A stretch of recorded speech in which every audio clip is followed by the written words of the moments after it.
সর্ববেদান্ত সারং হি শ্রীভগবত বিশ্বতি তত্র সামৃত তৃপ্তস্য নান্যভা ছাত্রতি কশ্চিত। আজকে আমাদের আলোচনার বিষয়বস্তু হলো যে এই যে শ্রীমদ্ ভাগবত কথার মহিমা কি। শ্রীমদ্ ভাগবত কথা শ্রবণ করলে জীবের, আমরা যারা বেঁচে আছি, আমাদেরই বা কি কল্যাণ হয়, আর যারা গত হয়েছেন তাদেরই বা কিভাবে কল্যাণ হয় বা তাদেরই কিভাবে উদ্ধার হয়, সেই শ্রীমদ্ ভাগবতের মহিমা সম্বন্ধে আজকে আমাদের আস্বাদন। শাস্ত্র জানাচ্ছেন যে মহর্ষি কৃষ্ণ দ্বৈপায়ন বেদব্যাস তিনি যখন 18 খান পুরাণ লিখলেন, 18 খান উপপুরাণ লিখলেন, সমস্ত বৈদিক শাস্ত্রের যিনি প্রণেতা আমাদের, তিনি হলেন কি ভারত প্রজ্বলিত জ্ঞানময় প্রদীপ, তিনি হলেন মহর্ষি কৃষ্ণ দ্বৈপায়ন বেদব্যাস। তা তিনি 18টা পুরাণ উপপুরাণ রচনা করলেন। শ্রীমদ্ ভগবত, শ্রী ভগবানের উপদেশ নির্দেশ সার সম্বলিত গ্রন্থ শ্রীমদ্ ভগবত গীতাও তিনি, যা ভগবান শ্রীকৃষ্ণ কুরুক্ষেত্রের যুদ্ধে অর্জুনকে উদ্দেশ্য করে উপদেশ সার সম্বলিত গ্রন্থ, যেখানে 700 শ্লোকের অবতারণা করা হয়েছে, ভগবান যেখানে 574 বার তিনি কথা বলেছেন, সেই শ্রীমদ্ ভগবত গীতাও তিনি প্রকাশ্যে আনলেন এবং তিনি পঞ্চম বেদ রূপে মহাভারত রচনা করলেন। গীতা তো মহাভারতের একটি পর্বের একটি অংশ, তা তিনি মহাভারত রচনা করলেন, তথাপিও তার হৃদয়ে প্রশান্তি আসছে না। একদিন তিনি বদ্রিকা আশ্রমে তিনি বসে আছেন, তপবনে বসে আছেন, বিষণ্ণ মনে বসে আছেন। সেই পথ দিয়ে যাচ্ছেন দেবর্ষিপাদ নারদ মুনি। একজন হলেন ভগবানের আবেশ অবতার, জ্ঞান অবতার মহর্ষি কৃষ্ণ দ্বৈপায়ন ব্যাস, আর একজন হলেন ভক্তি তত্ত্বের অবতার, সে হলেন দেবর্ষিপাদ নারদ। তো তিনি বলছেন, হে মহর্ষি কৃষ্ণ দ্বৈপায়ন বেদব্যাস, তোমার হৃদয় এত বিষণ্ণ কেন, তোমার মুখটা এত মলিন কেন, বদন এত মলিন কেন? তো বলছে, প্রভু, আমি জীবের জন্য 18 খান পুরাণ উপপুরাণ রচনা করলাম, গীতা রচনা করলাম, গীতাকে প্রকাশ্যে আনলাম, কিন্তু তবুও জীবের হৃদয়ে শান্তি আসছে না। পরম কল্যাণ আসছে, কিন্তু পরম কল্যাণ, অত্যন্তিক কল্যাণ, আমাদের তো এই কলিযুগের মানুষের কল্যাণ হলে হবে না, যে অত্যন্তিক কল্যাণটা কি, এই অত্যন্তিক কল্যাণ আসছে না। তখন নারদ মুনি বললেন যে তুমি এখনো ভগবানের সার সম্বলিত গ্রন্থ, ভক্ত চরিত গ্রন্থ, ভগবানের ভক্ত এবং ভগবানের কথা যা তিনি 125 বছর কাল এই ভূভূমিতে লীলা করেছেন, সেই সকল গ্রন্থ, সেই সকল কথাগুলো গ্রন্থ আকারে তুমি এখনো লিপিবদ্ধ করনি ভগবানের ভক্তের কথা। শুধু ভগবানকে আমাদের পূজা করলে কিন্তু হবে না। ভগবান বলছেন, যারা সরাসরি আমার পূজা করে তারা প্রকৃতপক্ষে আমার ভক্ত নয়, যারা আমার ভক্তের পূজা করে, যারা আমার ভক্তের পূজা করে তারাই প্রকৃত আমার ভক্ত। সরাসরি ভগবানের পূজা করলে কিন্তু ভগবান অত প্রসন্ন হন না। সাথে যদি ভক্তের পূজা না করেন, গুরু বৈষ্ণবের পূজা যদি আপনারা না করেন, ভগবান বলছে আমি প্রসন্ন হই না। সেই ভক্ত চরিত কথা তুমি তুলে ধরো নাই ভাগবতে, যার কারণে জীবের পরম কল্যাণ পরম মঙ্গল আসছে না, তুমি সেটাই তুলে ধরো। তখন তিনি লিখতে বসে, তিনি রচনা করতে বসে গেলেন। আর লিখলেন কে? লিখলেন আমাদের গণেশ, সর্বসিদ্ধিদাতা সর্ববিঘ্ন বিনাশক গণেশ ঠাকুর আমাদের সেই ভাগবত তিনি লিখলেন। তিনি বললেন আর তিনি লিখলেন। সেখানে ভাগবতের প্রথমেই উল্লেখ আছে যে আমাদের জগৎ সংসারে আমরা এসেছি কিন্তু আমাদের আত্ম উদ্ধারের জন্য। আমাদের এই দেহ না, আমাদের পরিচয়টা কিন্তু এই আমাদের যে দেহ না, এই দেহটা কিন্তু আমার পরিচয় না। আমাদের পরিচয় তো আমরা দেহ দিই, আমি অমুক তমুক, আমি তা। আমাদের পরিচয়টা দেহ না, আমাদের পরিচয়টা হলো আমরা আত্মা। গীতায় ভগবান বলছে না যে মমৈবাংশ জীবলোক জীবভূত সনাতন মনঃষষ্ঠানীন্দ্রিয়াণি প্রকৃতি স্থানে কর্ষতি। আমরা ভগবানের সেই চিৎকণ সচ্চিৎ আনন্দময়ের অংশ। আমরা ভগবান থেকে এসেছি, আবার কর্মফল ভোগ করে আমরা আবার ভগবানে ফিরে যাব। এই জন্য আমাদের আত্ম উদ্ধারের পথ আমাদের বেছে নেওয়ার কথা আমাদের বলা হয়েছে। আত্মানাং উদ্ধারিত হেতু না আত্মানাং অবসাদায়ে। বলছেন যে তুমি তোমার এই পৃথিবীতে এসে তোমার আত্ম উদ্ধারের জন্য তুমি চেষ্টা করো, আত্মকল্যাণের জন্য চেষ্টা করো। সেই আত্মকল্যাণ আমরা কতটুকু কি করি আমরা জানি না, কিন্তু আত্মকল্যাণ না করে যদি আমরা সেই আত্মহত্যা করে বসি, আবার যদি সে আত্মাটাকে অধঃপতিত করে বসি, সেখানে আমাদের আর উপায় না। এর উপরে আর অপরাধজনক কাজ জগৎ সংসারে আর নাই। আজকে যে উদ্দেশ্যে বসেছি, যিনি চলে গেছেন, জানি না কোন জন্মের কোন অপরাধের কারণে আজকে তিনি এই পথ বেছে নিয়েছেন, আমরা জানি না। তবে এতে তার আত্মার অধোগতি হয়েছে। আত্মা আরো নিম্ন গতিতে চলে গেছে। এগুলো ঠিক নয়। এই যে সিদ্ধান্তগুলো, এগুলো ঠিক না। এই জন্য সংসারে যেভাবেই হোক মনের কোনো না কোনো তিতিক্ষার জন্য আজকে হয়তো চলে গেছে, না হলে এরকম একটা সিদ্ধান্ত সহজে কেউ কিন্তু বেছে নেয় না। এর পিছনে কোনো না কোনো কারণ আছে। এই জন্য সংসারে সবাইকে সংযত থাকার কথা বলা হয়েছে।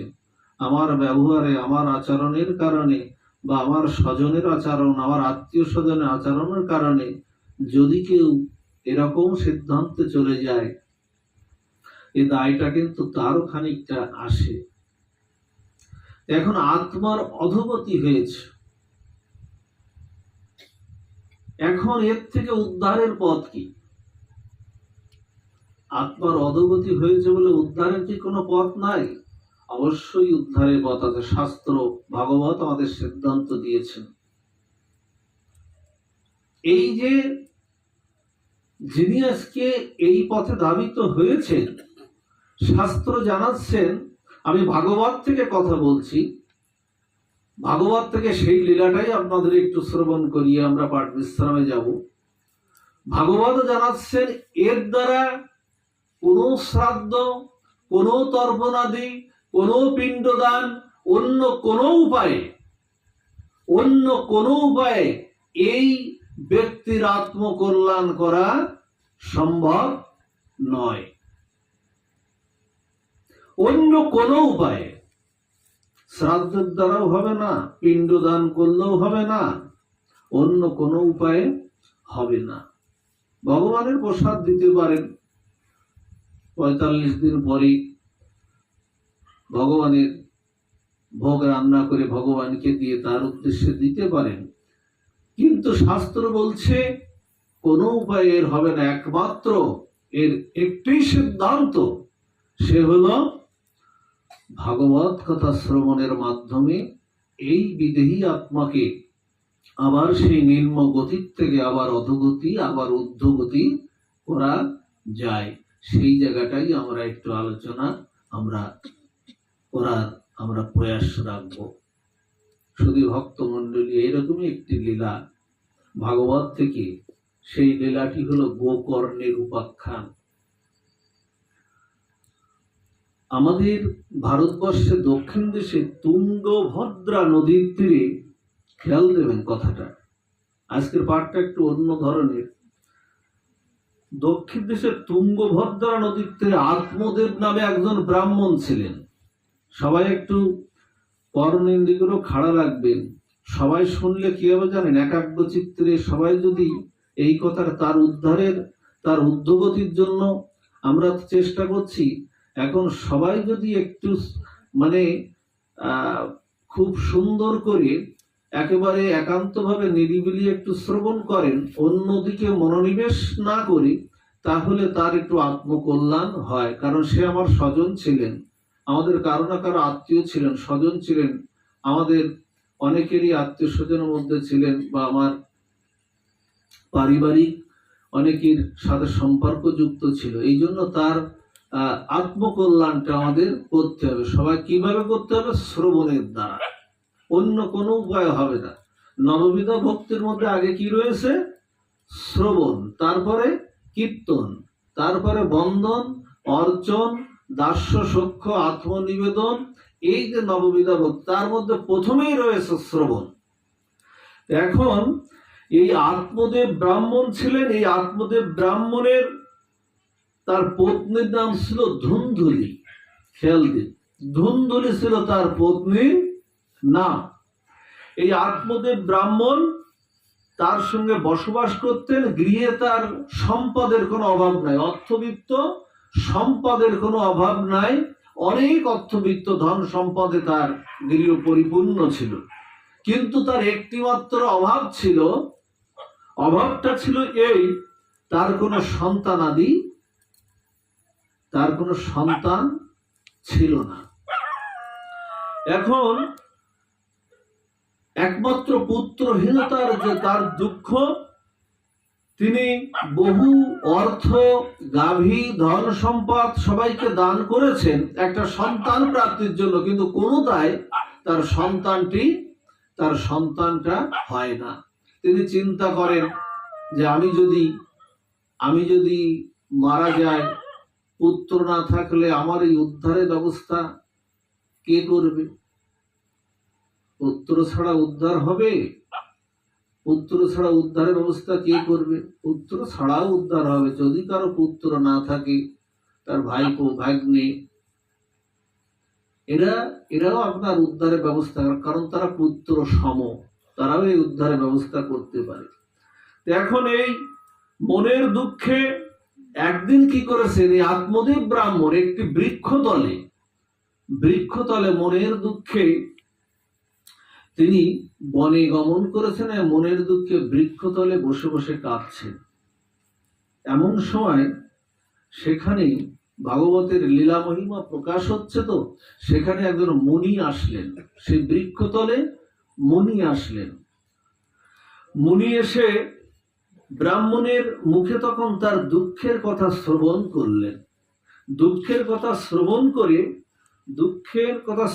করে তার ভাগ্য নির্ণয় করে দেখলেন, বললেন, এ জীবনে পুত্র ভাগ্য নাহিক তোমার, সে বাসনা মন থেকে তুমি করো পরিহার। বলতে পুত্র তোমার ভাগ্যে নাই, তুমি ওই বাসনাটা ছেড়ে দাও, তুমি এ ধরনের পুত্র ভাগ্য তোমার হবে না।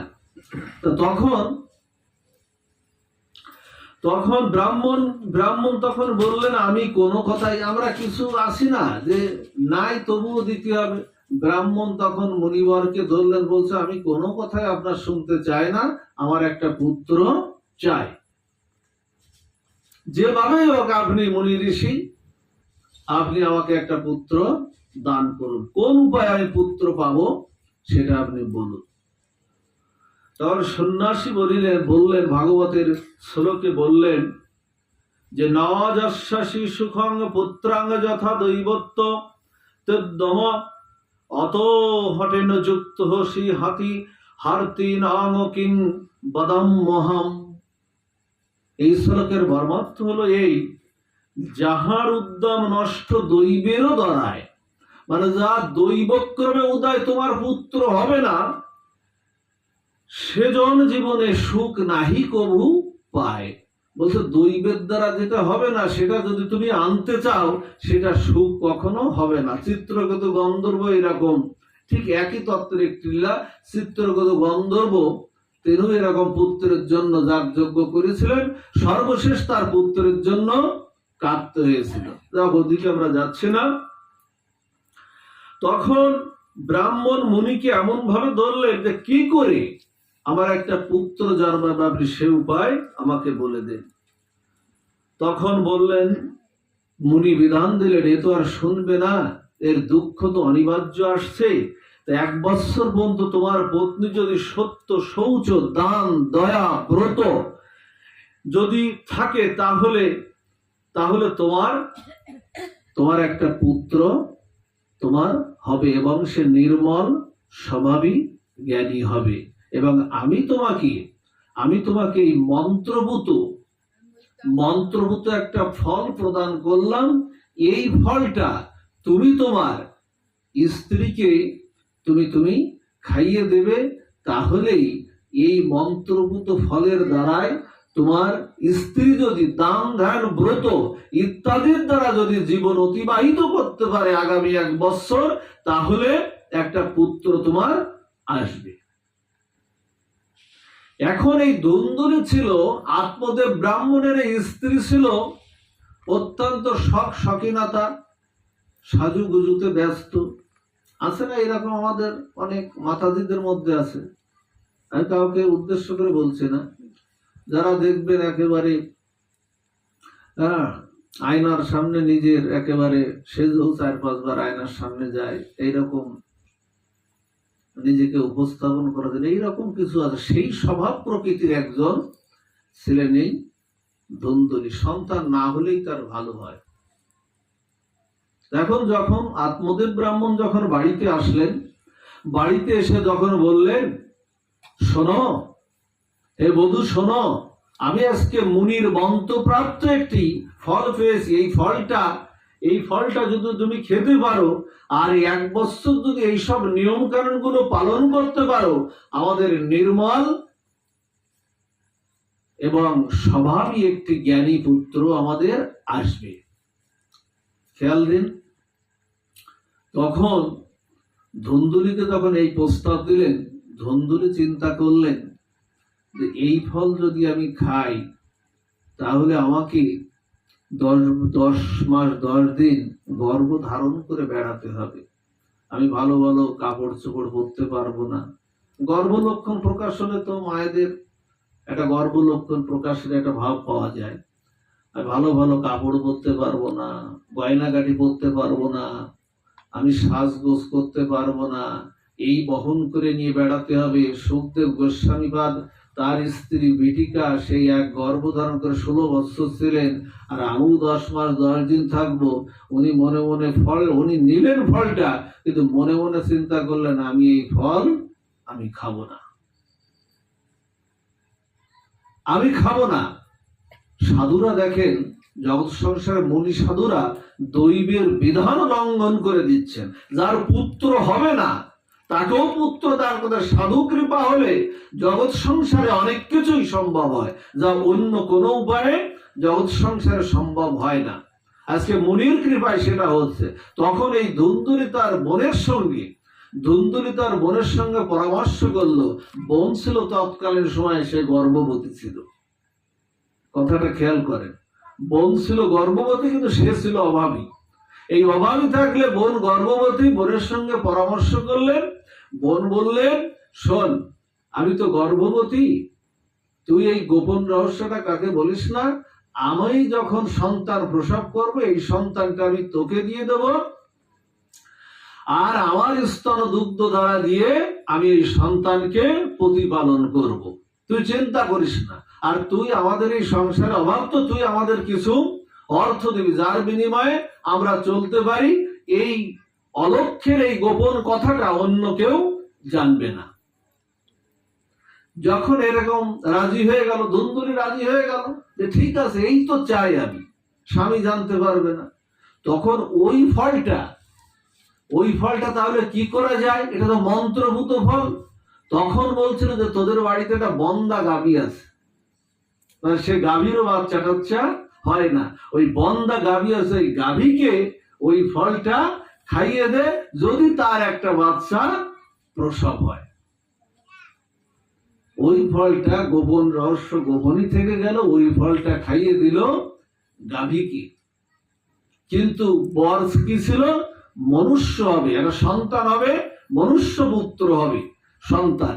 এখন গাভীকে যখন খাইয়ে দিল, তখন একসাথে ওই গাভু 10 মাস 10 দিন পরে, যাও কতদিন পরে গাভীও একটা সন্তান প্রসব করলো, আর ওই একই সাথে ওর ওই বোনটাও একটা সন্তান প্রসব করলো। প্রসব করলে তখন আত্মদেব ব্রাহ্মণ জানতে পারলেন আমার সন্তান হয়েছে। আমার স্তন দুগ্ধ দ্বারাই তো দুগ্ধ নাই, আমার ওই বোনটার একটা সন্তান হয়েছিল, ওটা মারা গেছে, এই কথা বললো। ওই বোনটাকে তার স্তন দুগ্ধ দ্বারা, বোনের স্তন দুগ্ধ দ্বারা দিয়ে এই সন্তানকে প্রতিপালন করতে লাগলো। আর ওদিকে গাভীকে খাইয়ে দিয়েছিল ফল, গাভীর থেকে একটা মনুষ্যের একটা বাচ্চা, মানুষের মতো একটা সন্তান, আমাদের মতো সন্তান প্রসব করলো। একসাথে দুটি সন্তান আসলো। কিন্তু রহস্য হয়ে গেল এই, ওই গাভীর যে সন্তানটা হলো, তার কান দুটো হলো গাভীর মতো, সবকিছু মানুষের মতো, কিন্তু কান দুটো হয়ে গেল গরুর মতো। এজন্য ওর নাম দিলেন গোকর্ণ। আর এর নাম দিলেন, এই তার স্ত্রীর নামের সঙ্গে মিল রেখে, স্ত্রীর নাম কি বলেছিলাম মা? ধুন্দুলি। ওই নামের সঙ্গে মিল রেখে দিল তার নাম ধুন্দুকারী। এই দুইজন একসাথে বড় হতে লাগলো। বড় হতে হতে যখন যুবক বয়সে দুইজন একসাথে বড় হচ্ছে, একজন হয়ে গেল খল প্রকৃতির স্বভাবে, আর আরেকজন হয়ে গেল ওই যে গোকর্ণ হয়ে গেল অত্যন্ত জ্ঞানী নির্মল স্বভাবের হয়ে গেল। কারণ ও তো মন্ত্রভূত, মুনির মন্ত্রভূত ফল ও নিয়েছে, এই জন্য ও নির্মল জ্ঞানী ভাগবত প্রিয় হয়ে গেল। ভাগবত প্রিয় যখন হয়ে গেল তখন আর এই ধুন্দুকারী হয়ে গেল অত্যন্ত অত্যাচারী, ব্রাহ্মণদের কাছ থেকে কেড়ে নেয়, এই অত্যাচার করে, ওখানকার জিনিস চুরি করে, ওই ঘরের জিনিস চুরি করে, গ্রামের অনেক ঘরের জিনিস চুরি করে। এইভাবে চুরি করতে করতে সারা গ্রাম অতিষ্ঠ। আত্মদেব ব্রাহ্মণ চিন্তা করলেন, এ পুত্র তো না হওয়াই ভালো ছিল।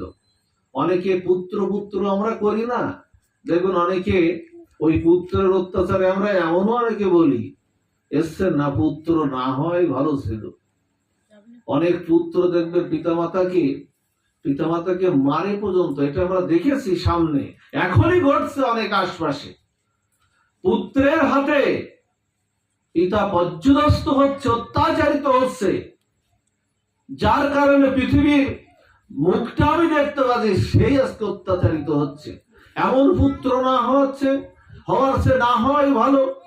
এইরকম একজন পুত্র হয়েছে, আসলে তো তার পুত্র সে না, ওই ফলের প্রভাবে হয়েছিল গোকর্ণ। আর এদিকে ধুন্দুকারী হলো ওর বোনের পুত্র।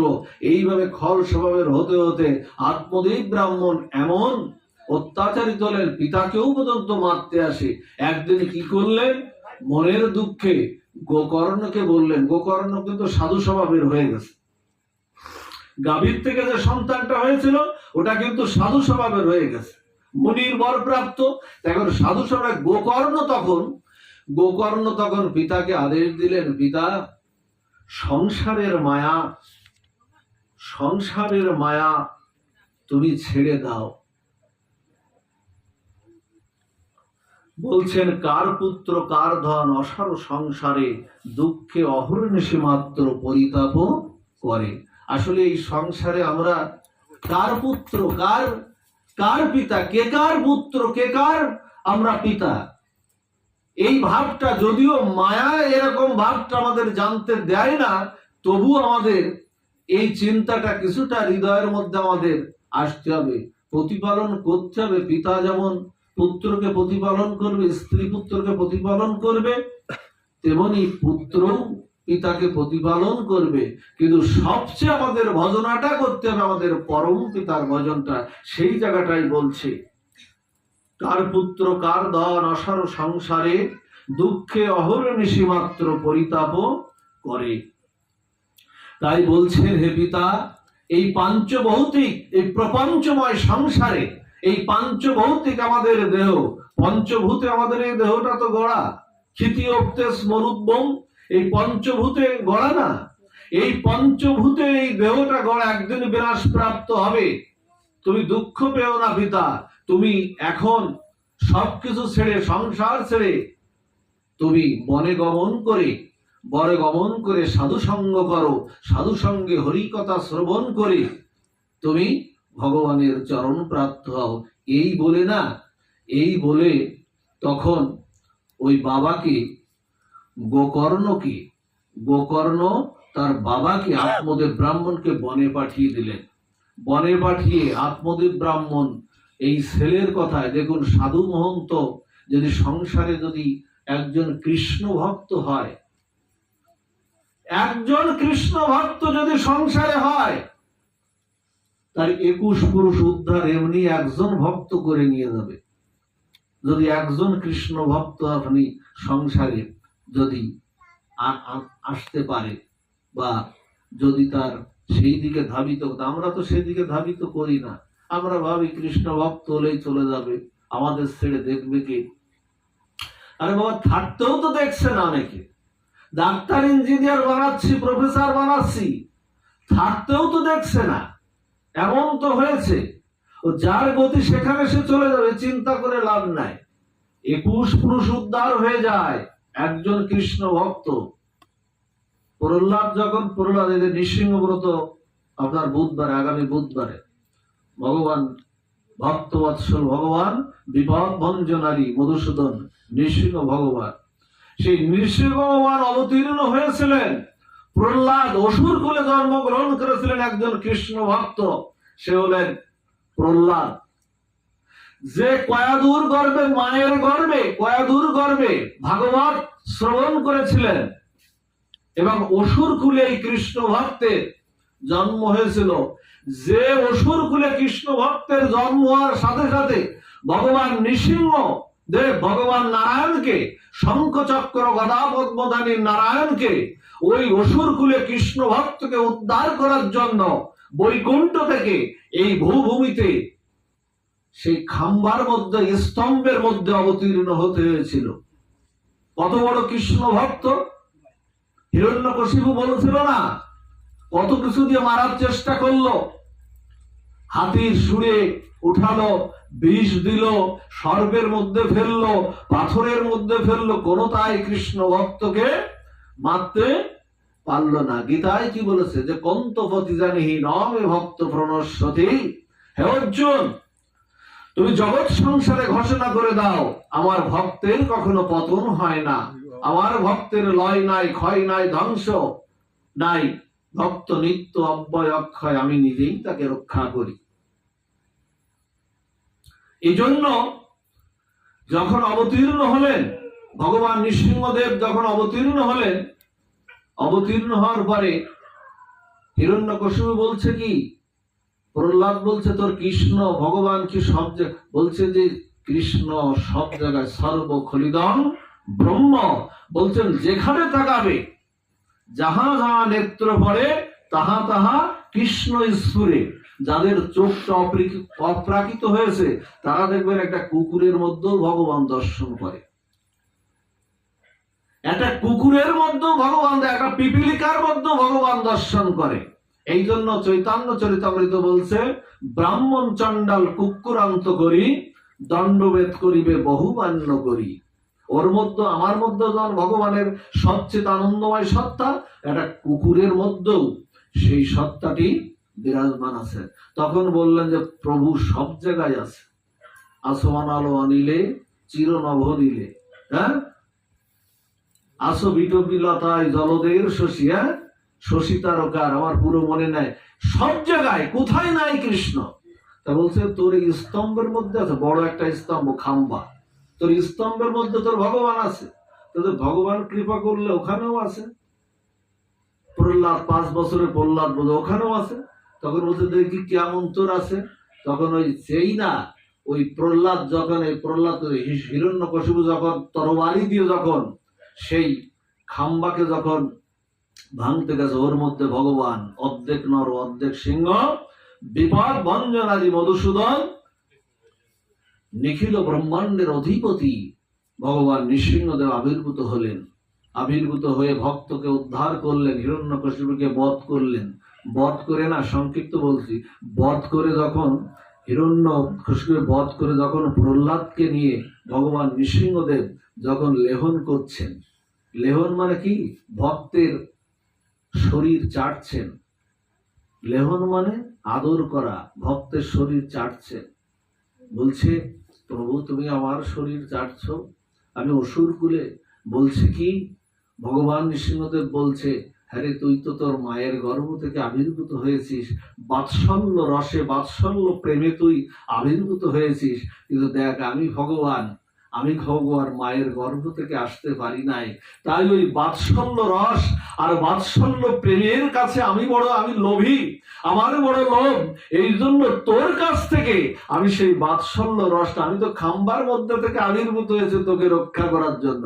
এই জন্য তুই তো বাৎসল্য প্রেমের রসে তুই আবেগ আপ্লুত হয়ে আসিস, এই জন্য তোর থেকে সেই বাৎসল্য রস আমি একটু নিচ্ছি। কত বড় কৃষ্ণ ভক্ত। তখন বলছে তুই আমার কাছে কিছু বর চেয়ে নে, তুই আমার কাছে কিছু বর চেয়ে নে, বর চেয়ে নে। তখন বলছে কি, না প্রভু আমি কোনো বর চাই না, তোমাকে পেয়েছে, আচ্ছা ভগবানকে পেলে আর কেউ বর নেবে? তো বলছে না, ওই দেখ দেবতা কুল বসে আছে, সবাই দাঁড়িয়ে আছে, তুই বর চেয়ে নে। তা বলছে না প্রভু, কি চাহিব আর তোমার চরণ তলে, তুমি যার বলো সে কি চাহিবে আর ভূমণ্ডলে। মা ঘুমাচ্ছে, তুমি চাইলে সে কি চাইবে আর ভূমণ্ডলে, ভগবান যদি কার হয়ে যায় সে কি আর চাইবে। তখন বারবার বলছে ভক্তকে, প্রকৃত ভক্তকে কিন্তু বর দিতে ভগবান পারে না। প্রকৃত যারা কৃষ্ণ ভক্ত তারা ভগবানের সেবা চায়, তারা ভগবানকে বর চায় না। বলছে প্রভু তোমার সেবাটা চাই। তখন কি করছে জানেন, তখন বলছে তুই কিছু নিবি না, ওর হৃদয়ে বড় ব্যথা হলো, আমার অতৃপ্ত থেকে গেল, তুই কিছু একটা বর নিলে না। তখন ভক্তকে আদর করে সিংহাসনে বসিয়ে তখন চলে যাচ্ছে ভগবান নৃসিংহদেব, বৈকুণ্ঠের পথে চলে যাচ্ছে। ভগবান নৃসিংহদেব বৈকুণ্ঠের পথে যখন চলে যাচ্ছে, তখন ভক্ত প্রহ্লাদ দেখছে যে আমার ভগবান বড় অতৃপ্ত হয়ে চলে যাচ্ছে, তার হৃদয়ে বড় ব্যথা অনুভব হয়েছে, আমাকে কিছু দিতে পারেনি, ভক্তকে কিছু দিতে পারেনি। ভগবানের পরাজয়, যেমন হরিদাস ঠাকুরকে কিছু দিতে পারেনি চৈতন্য মহাপ্রভু, এই জন্য তার অপবিত্রতা, তেমনি আজকে ভক্ত কিছু দিতে পারছে না। তখন বলছে কি, প্রভু যখন চলে যাচ্ছে, পিছন ফিরে যখন চলে যাচ্ছে, প্রভু দাঁড়াও। তা বলছে কিছু বলবি? প্রহ্লাদ আবার কিছু বলবি? তা বলছে না প্রভু, তোমার অতৃপ্ততাও আমি চাই না, তোমার ব্যথা লাগুক আমি চাই না, বর যদি দিতে হয় এই বরই দাও। কি বর চাইলে? বলছে বর যদি দিতে হয় তুমি এই বরই দাও। আমার বাবার জ্যাঠা তোমার চরণে যে অন্যায় করেছে, তোমার বিদ্বেষ করে, হিরণ্যকশিপু অন্যায় করলো না, ভগবানের বিদ্বেষ করে অন্যায় করেছে, তাদের তুমি মুক্ত করে দাও, তাদের অন্যায়টা তুমি একটু ক্ষমা করে দাও। তখন ভগবান নৃসিংহদেব প্রহ্লাদের মস্তকের পর হাত দিয়ে বলছে, প্রহ্লাদ এ বরটা না আমার হাতে নাই, এ আমার হাতের বাইরে প্রহ্লাদ, এই বরটা আমার হাতে নাই। বলছে কি বলো প্রভু, সামান্য একটা অপরাধ তুমি ক্ষমা করে তোমার চরণে নিয়ে নেবে? তুমি অনন্ত বিশ্ব ব্রহ্মাণ্ডের ঐশ্বর্য আমাকে দিতে চেয়েছো, মায়া মুক্তি দিতে চেয়েছো, পৃথিবীর সর্ব সুখ তুমি আমাকে দিতে চেয়েছো, আর সামান্য আমার বাবা জ্যাঠা তোমার চরণে যে অন্যায় করেছে তাদের অপরাধটা ক্ষমা করে একটু দিতে পারো না? আর বলছো তুমি এ বরটা তোমার হাতে নাই। আরে বলছে কেন জানিস নাই?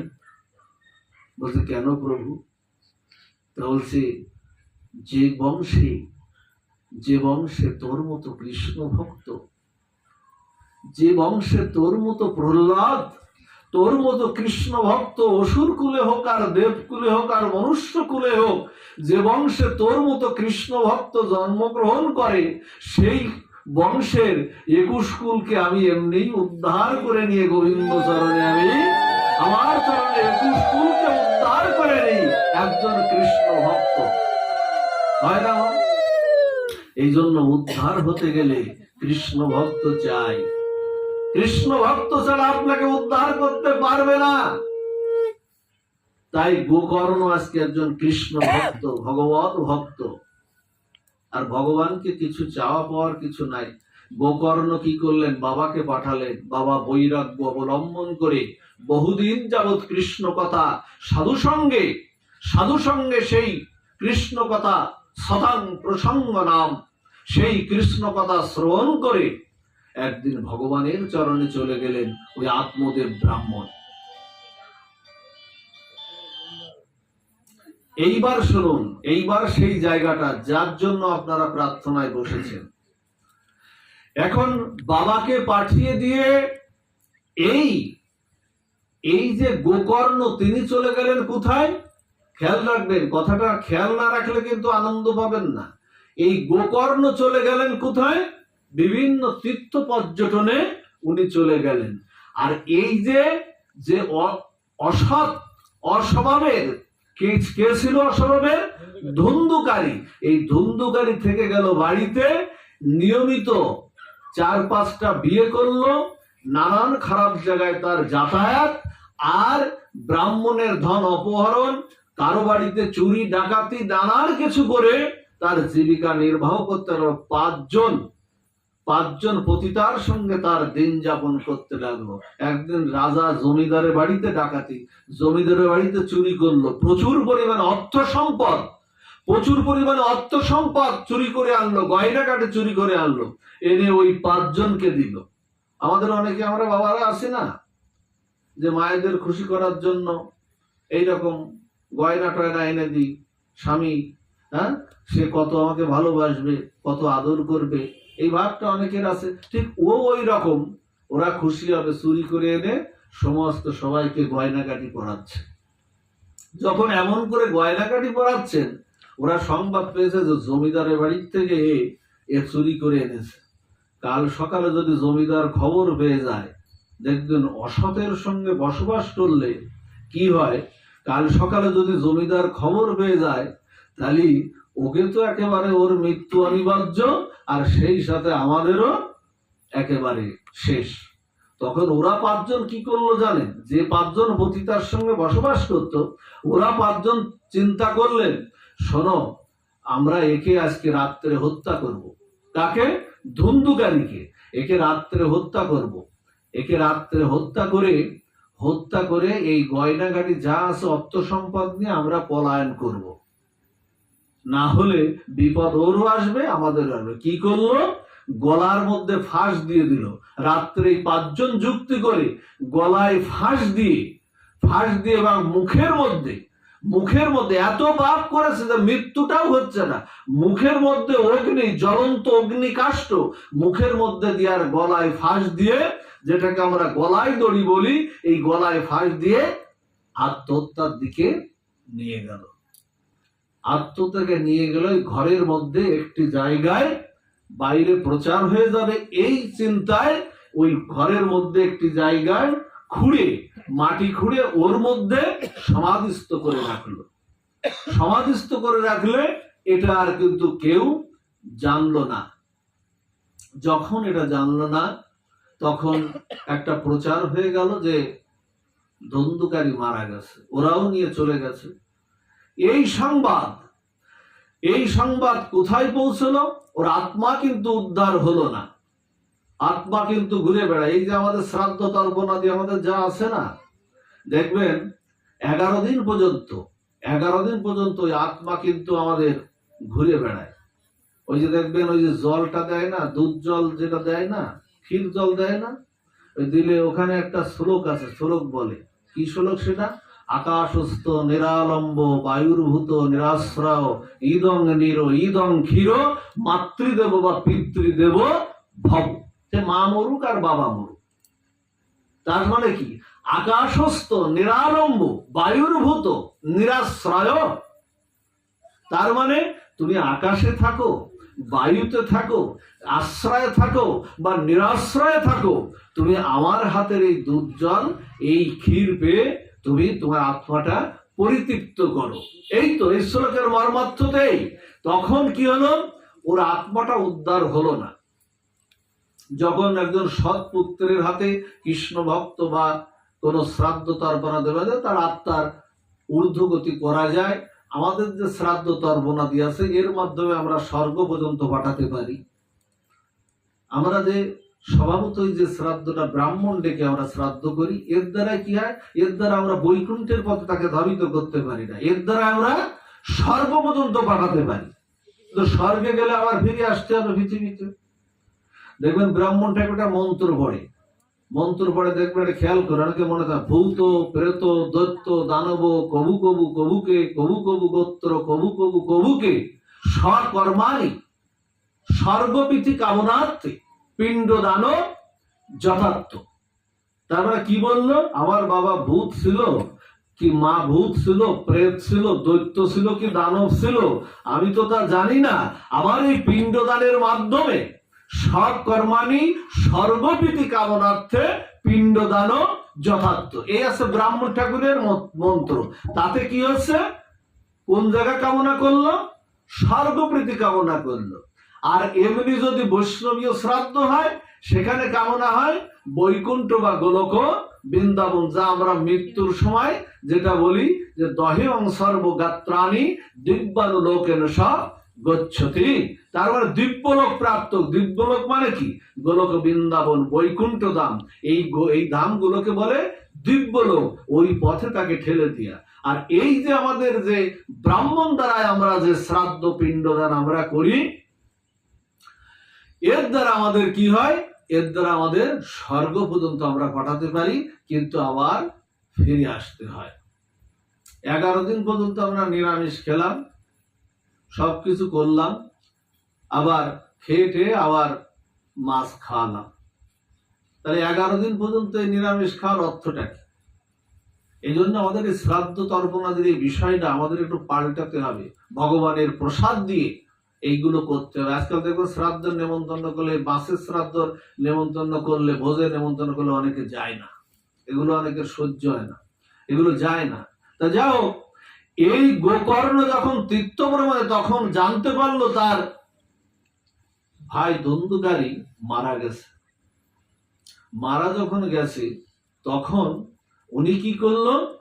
উনি তখন বিভিন্ন শ্রাদ্ধ তর্পণাদি করলো এবং গয়ায় পিণ্ডদানও করলো। গয়াধামে আমরা পিণ্ডদান করতে যাই না? গয়াধামে পিণ্ডদান করলো। পিণ্ডদান করে নানান তীর্থে শ্রাদ্ধ তর্পণাদি স্নান এগুলো করে টোরে ভাইয়ের জন্য, ভাইয়ের যাতে আত্মকল্যাণ হয়, গয়ায় পিণ্ডদান করে সবকিছু করে একদিন গোকর্ণ বাড়িতে ফিরে আসলো। গোকর্ণ যখন বাড়িতে ফিরে আসলো, তখন হঠাৎ করে রাত্রি এরকম ঘরের মধ্যে শুয়ে আছে। ঘরের মধ্যে যখন শুয়ে আছে, হঠাৎ দেখছে সে আত্মার বিকট এক রূপে গোকর্ণের সামনে উপস্থিত। ওই আত্মা বিভৎস এক মূর্তিতে তার সামনে উপস্থিত। তখন বলল, হে ভ্রাতা, হে গোকর্ণ, তুমি আমার পরম বন্ধু ভাই, আমার এইভাবে মৃত্যু হয়েছে, আমার আত্মহত্যা হয়েছে, আমার এখনো পর্যন্ত উদ্ধার হয়নি, তুমি পরম সাধু, পরম দয়ালু কৃষ্ণ ভক্ত, তুমি আমাকে উদ্ধার করে আমার আত্মার সদ্গতি করো, আমি খুব কষ্টে আছি, আমি খুব যন্ত্রণায় আছি। তাহলে কি হলো? শ্রাদ্ধে উদ্ধার হলো না। আত্মহত্যার যে বিষয়টা, গোকর্ণ পিণ্ডদান করে আসলো না গয়ায়, ভগবান বিষ্ণুর ধামে পিণ্ডদান করলো, সেখানেও হচ্ছে না। শ্রাদ্ধ করলো বিভিন্ন তীর্থে, সেখানেও হচ্ছে না। আবার সেই বিভৎস আত্মার সামনে এসে উপস্থিত, আমাকে উদ্ধার করো। গোকর্ণ বড় চিন্তায় পড়ে গেল, ভাইয়ের জন্য এত কিছু করে আসলাম, গয়ায় পিণ্ডদানও করে আসলাম, কত মহিমান্বিত এই ভাগবত কথা। কলিযুগে এছাড়া উদ্ধারের আমাদের আর কোনো উপায় কলিযুগে নাই। এখন গয়ায় পিণ্ডদান, তাতেও উদ্ধার হচ্ছে না, এখন উপায় কি? তখন বলছে এখন উপায় কি? তখন সব সাধু মহন্ত সবাইকে নিয়ে বসলেন, সকালে সবাইকে নিয়ে বসলেন, বসে তখন সিদ্ধান্ত নিতে পারছেন না। তখন বলছেন, গোকর্ণ তুমি সিদ্ধান্ত নাও, তুমি কি করবে, আমাদের মাথায় কিছু আসছে না, তুমি এত কিছু করেছো তাও উদ্ধার হচ্ছে না। তখন এই গোকর্ণ ছিলেন পরম কৃষ্ণ ভক্ত সাধু, তিনি তার মন্ত্রের দ্বারা তখন কি করলেন, এই সিদ্ধান্ত তো জানতে হবে, আমার ভাইকে উদ্ধার করতে হবে। ও যত খারাপ থাকুক, আত্মহত্যা করেছে, কিন্তু আমার ভাইকে উদ্ধার তো করতে হবে। তখন কি করলো, তখন ওর তপবলে, ওর মন্ত্রের দ্বারা, সাধনের দ্বারা, আমাদের এই সূর্যদেব ওঠে না প্রতিদিন সকালে, সাধনার দ্বারা, ও তপবলে সাধনার দ্বারা সূর্যের গতিকে রোধ করে দিল, যে তুমি এই সিদ্ধান্ত দেবে আমার ভাইয়ের উদ্ধার কি করে হবে। সূর্য নারায়ণের গতিরোধ করে দিল। সূর্য নারায়ণের গতিরোধ করলে সারা পৃথিবী অন্ধকার হয়ে গেল। সূর্যদেব তার সামনে উদিত হয়ে বললেন, তুমি আমাকে মন্ত্র দ্বারা, সাধনার দ্বারা, তপস্যার দ্বারা তুমি আমার রোধ করলে, সারা পৃথিবী অন্ধকারে নিমজ্জিত হয়েছে, তুমি কেন এত বড় তপস্যা করলে, কি সিদ্ধান্ত জানতে চাও, তুমি আমাকে বলো। তখন সমস্ত বৃত্তান্ত খুলে বলল যে আমার ভাইয়ের জন্য পিণ্ডদান করেছি, শ্রাদ্ধ করেছি, ব্রাহ্মণ দ্বারা শ্রাদ্ধ করেছি, তর্পণাদি করেছি, বিভিন্ন তীর্থে আমি তর্পণ করেছি, কিন্তু কোনোটাই উদ্ধার হয়নি। আমার ভাই আত্মা রূপে আমার সামনে উপস্থিত, এখন এর উদ্ধারের উপায় কি? এই আত্মহত্যা যে অধোগতি হয়েছে, অধোগতিত হয়েছে, এর উদ্ধারের উপায় কি? আপনি কৃপা করে আপনি বলুন। তখন বললেন, এর উদ্ধারের একমাত্র উপায় হলো সপ্তাহব্যাপী তোমাকে সপ্তাহব্যাপী ভাগবত শ্রবণ করাতে হবে, যা সুখদেব গোস্বামী পাদ পরীক্ষিত মহারাজকে করিয়েছিলেন। 1 সপ্তাহ ভাগবত পারায়ণ করতে হবে, 18,000 শ্লোকের পারায়ণ করতে হবে, 1 সপ্তাহ ধরে পারায়ণ করতে হবে, তাহলেই এর উদ্ধারের ব্যবস্থা হবে। অন্য কোন শ্রাদ্ধ, তর্পণাদি, পিণ্ডদান, তীর্থ ভ্রমণে এর উদ্ধারের কোনো উপায় নাই। সূর্যদেব এই কথা বললেন, বলার পরে চলে গেলেন, তপস্যা ছেড়ে দিলেন, আবার পৃথিবীতে সূর্য উদয় হলো। তখন কি করলেন, এই গোকর্ণ তখন সবাইকে নিমন্ত্রণ করে নিজে ব্যাসাসনে উপবেশন করে তখন সপ্তাহব্যাপী ভাগবত পাঠের আয়োজন করলেন। সপ্তাহব্যাপী তখন ভাগবত পাঠের আয়োজন করলেন। ওই যে আত্মা, ওই যে আকাশস্থ নিরালম্ব বায়ুভূত নিরস্ত্রায়, ওই যে আত্মা যেভাবে ছিল, আকাশে ছিল কি বায়ুতে ছিল, আশ্রয় ছিল কি নিরাশ্রয় ছিল, ওই আত্মা তখন কি করলো, একটা আশ্রয় খুঁজে নিল। যেখানে ভাগবত সপ্তাহটা হচ্ছিল, ওখানে ওই আত্মাটা একটা বাঁশের মধ্যে ওই আত্মাটা তখন আশ্রয় নিয়ে সেও তখন কৃষ্ণ কথা শ্রবণ করতে লাগলো। ভাগবতের কি মহিমা, তত্ত্ব প্রকাশ। তখন কি হলো, এক দিন ভাগবত পাঠ হয়, আর ওই বাঁশ থেকে এক একটা গ্রন্থি ছুটে যায়, মানে এক একটা গিরে ছুটে যায়। সবাই অবাক হয়ে যাচ্ছে যে ভাগবত পাঠ হচ্ছে, এক একটা গিরে ছুটে যাচ্ছে। 7 দিন 7 দিন পাঠ হলো, ভাগবত সপ্তাহ হলো, 7 দিনে 7টা গিরে ওখানে ছুটে গেল। এই রহস্য ওই সময় কেউ বুঝতে পারলো না, কিন্তু যখন 7 দিন পরে যখন ভাগবত কথা যখন বিশ্রাম হলো, তখন এক দিব্য শরীর ধারণ করে সামনে উপস্থিত হয়ে সাধু মহন্তদের প্রণাম করছে ওই ধুন্ধুকারী। সেই শরীর আর নাই, সেই রূপে আর নাই, দিব্য শরীর ধারণ করে সামনে উপস্থিত, প্রণাম করে বলছেন, আমি সেই ধুন্ধুকারী ছিলাম। হে সাধু মহন্ত মুনি, হে গোকর্ণ আমার ভাই, হে তুমি আমাকে এই 7 দিন কৃষ্ণ কথা শ্রবণ করিয়ে তুমি আমাকে উদ্ধার করলে, যা আমার পিণ্ড দানেও আমার উদ্ধার হয়নি, শ্রাদ্ধ তর্পণাতে উদ্ধার হয়নি, তুমি আমাকে উদ্ধার করলে, তোমার কাছে কৃতার্থ, তোমার কাছে আমি কৃতার্থ। তখন বৈকুণ্ঠের বিমানটাও চলে আসলো। আত্মহত্যা করেছে, আত্মহনন করেছে, সে 7 দিন ভাগবত কথা শ্রবণ করে বৈকুণ্ঠ পার্শ্বদের বিমানটা এসে গেল।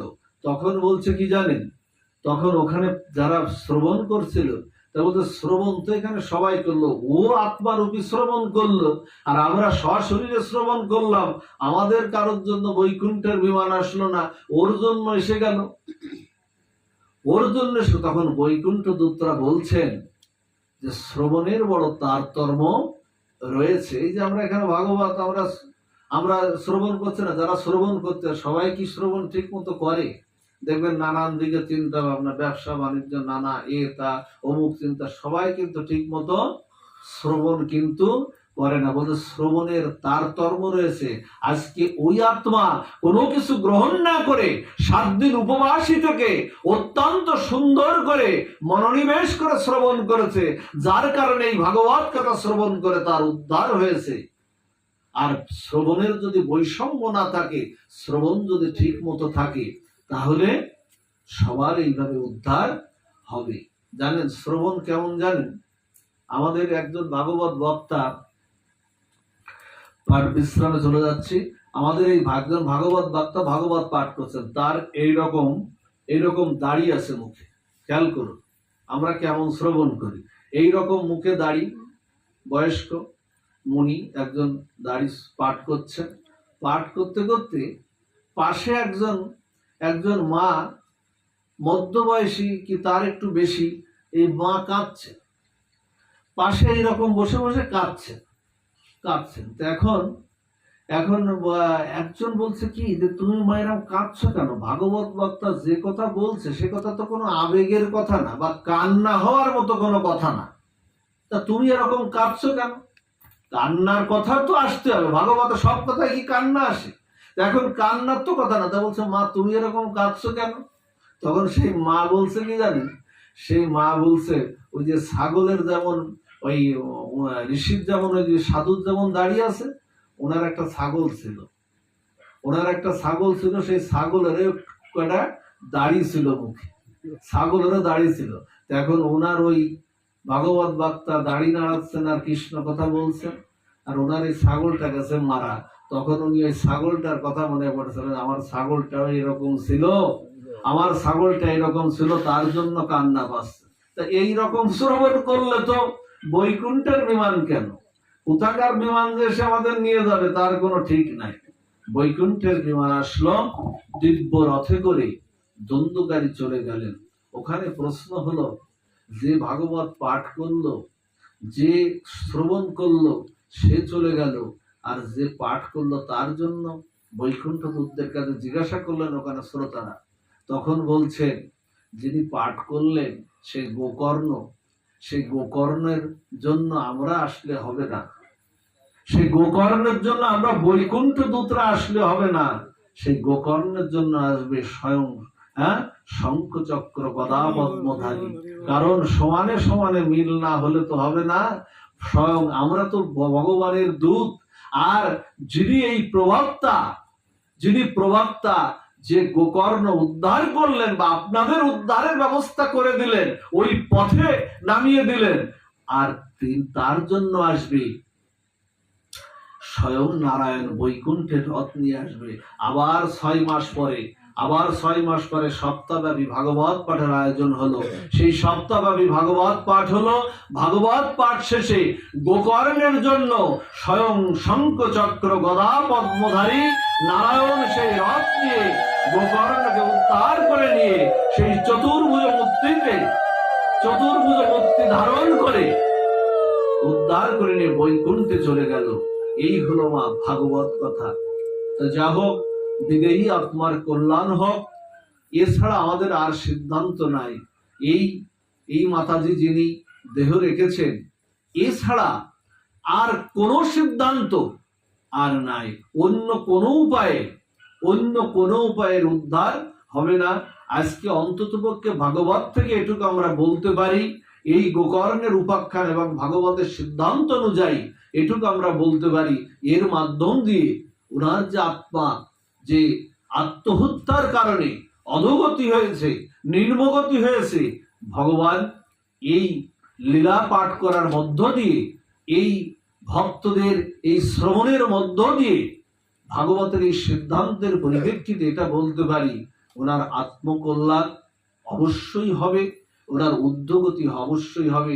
সবাই যেন আমরা এই প্রার্থনা করি তার আত্মকল্যাণ হোক। এই পথ যেন আমরা কেউ বেছে যেন না নেই, কারণ আত্মহত্যার মতো বড় পাপ জগৎ সংসারে আর কিছুটা নাই। তা যা হোক, তার আত্মকল্যাণের জন্য সবাই কৃপা করবেন। এই ভাগবত পাঠের মধ্য দিয়ে অবশ্যই তার আত্মকল্যাণ হবে, এটা ভাগবত বলছে। কৃপা হোক, করুণা হোক, আপনাদের সবার সুমঙ্গল হোক। এই সংসারের সুমঙ্গল কামনা করে, আপনাদের সুমঙ্গল কামনা করে, বিদেহী আত্মার কল্যাণ কামনা করে আজকের ভাগবতে পাঠ বিশ্রাম।